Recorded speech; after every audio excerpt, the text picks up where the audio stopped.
Assalamualaikum warahmatullahi wabarakatuh. Perkenalkan, nama saya Citra Selavia, NPM 17120129 dari kelas 7H. Saya membuat video ini untuk memenuhi tugas perspektif global mengenai materi 7 dan 8. Dan yang pertama, materi ke-7, mengapa Yahudi begitu hebat? Penduduk Yahudi diperkirakan 14 juta orang.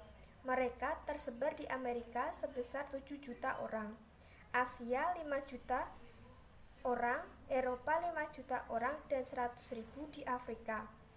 Uniknya, tokoh-tokoh yang berpengaruh di dunia biasanya didominasi oleh orang keturunan Yahudi. Kok bisa ya? Albert Einstein dan Sigmund Freud, mereka berdua merupakan bangsa Yahudi.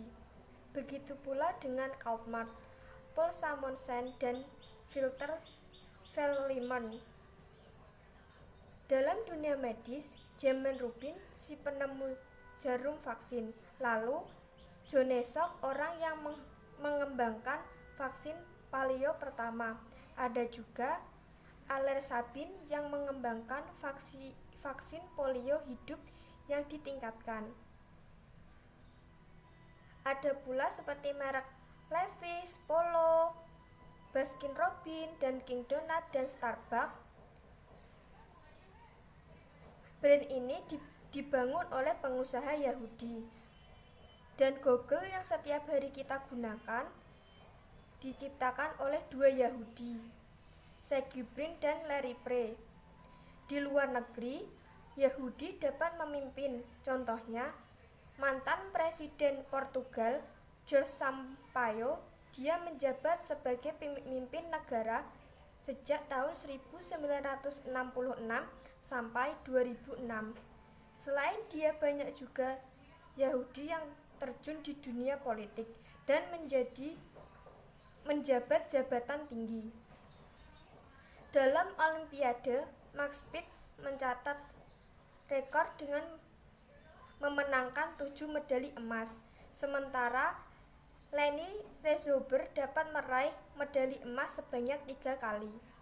Mereka berdua merupakan Yahudi yang kini menjadi olahragawan ternama. Tokoh paling dermawan di dunia ada George Soros. Dia telah menyumbang 4 miliar dolar untuk membantu para ilmuwan dan universitas di seluruh dunia. Yang kedua, ada Walter Neubauer. Dia menyumbang 2 miliar dolar untuk membangun 100 perpustakaan. Mereka berdua merupakan orang Yahudi. Selama 105 tahun terakhir, orang-orang Yahudi telah memenangkan 15 lusin hadiah Nobel.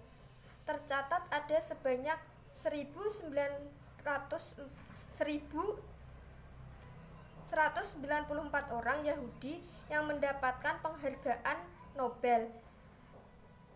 Dan Afkrat, dia menerima penghargaan Nobel karena transmisi neuromuskular, lalu endoskali dalam bidang endokrinologi, dan masih banyak lagi tokoh Yahudi lainnya.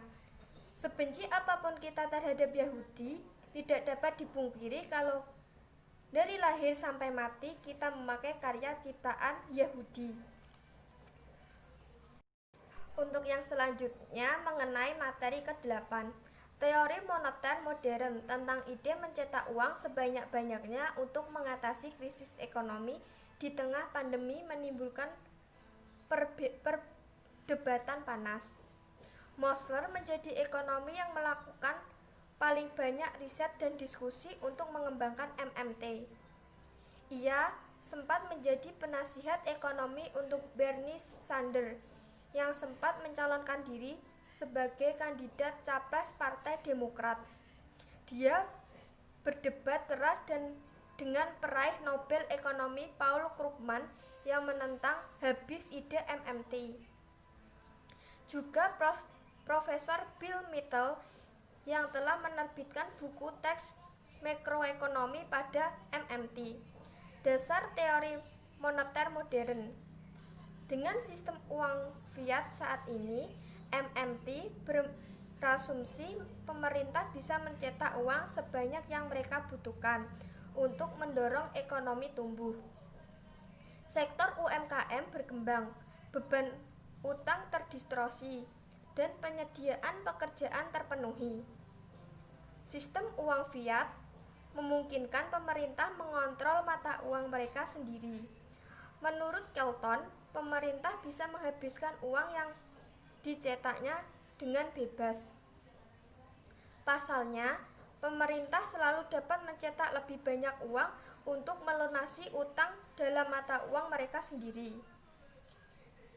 Pilihan mencetak uang jauh lebih baik dari mencari utang baru yang dipastikan akan menumpuk selama berpuluh-puluh tahun. Uang baru yang dicetak ini akan diberikan kepada UMKM, pengangguran, rakyat miskin, pegawai hingga swasta untuk mengerjakan proyek-proyek ekonomi. Pengeluaran pemerintah dari mencetak uang ini akan memperkaya sektor swasta, menghilangkan pengangguran, membiayai program-program besar seperti perawatan kesehatan universal, biaya sekolah hingga kuliah gratis, dan energi hijau. MMT menegaskan negara-negara dapat menciptakan dan membelanjakan uang mereka sendiri, dan itu bukanlah hal yang buruk. MMT menilai hanya kaum ekonomi konvensional dan moderatis yang selalu bikin asumsi-asumsi menakutkan dengan ide mencetak uang baru ini. Dalam ekonomi konvensional saat ini, gagasan mencetak uang untuk memecahkan masalah ekonomi suatu negara hampir secara universal dianggap sebagai ide yang buruk. Namun, MMT mengusulkan bahwa menciptakan uang harus menjadi alat ekonomi yang berguna. Dan mencetak uang ini tidak secara otomatis mendevaluasi mata uang, menyebabkan inflasi atau kekacauan ekonomi. Selanjutnya, MMT bicara defisit anggaran, dan ini berbahaya bagi ekonomi suatu negara. Pemerintah jelas tidak seperti ekonomi rumah tangga yang harus mengikuti pendapat dan pengeluaran. Pemerintah bukan sebuah rumah tangga, karena pemerintah dapat membuat uang sendiri dan menetapkan harga di mana uang itu tersedia di pasar. Setiap utang dalam mata uangnya sendiri dapat dibayar dengan mata uangnya sendiri atau dapat diselesaikan dengan penciptaan uang baru dalam mata uang itu.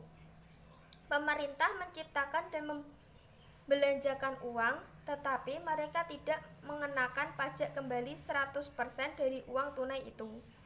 Defisit hanyalah perbedaan antara semua uang tunai yang telah dikeluarkan pemerintah dan semua pajak yang telah dikumpulkannya. Maknanya, kaum MMT mengkritik negara-negara yang menerapkan bias defisit atau batas atas defisit anggaran terhadap produk domestik bruto. Penduduk MMT berpendapat pembatasan ini mencegah Italia, Irlandia, Yunani, dan Spanyol mengeluarkan uang yang cukup untuk mengurangi penurunan ekonomi. Para ahli MMT mengklaim kasus ini menunjukkan resiko kebijakan ekonomi konvensional dan penolakannya terhadap defisit. Ekonomi hanya menjadi lambat, ketidaksetaraan meningkat, utang jangka panjang dengan bunga yang melumpuhkan terus naik, dan resiko kehancuran ekonomi akan menjadi terus-menerus. Seterusnya, MMT bicara tentang pajak.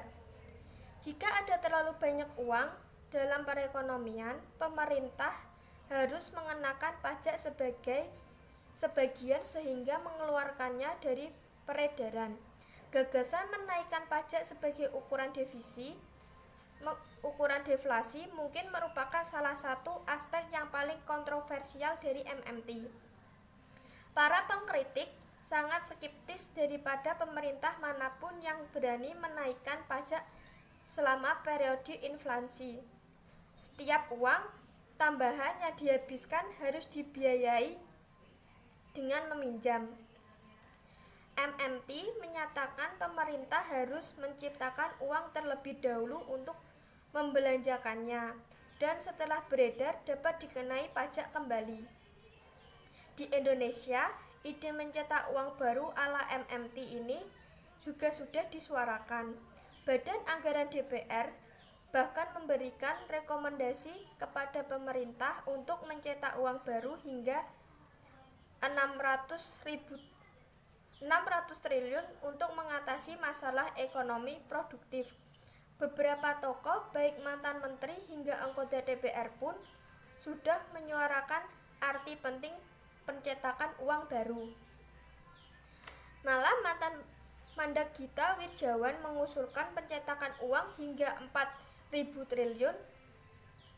Tentu saja banyak ekonomi yang menentang ide ini.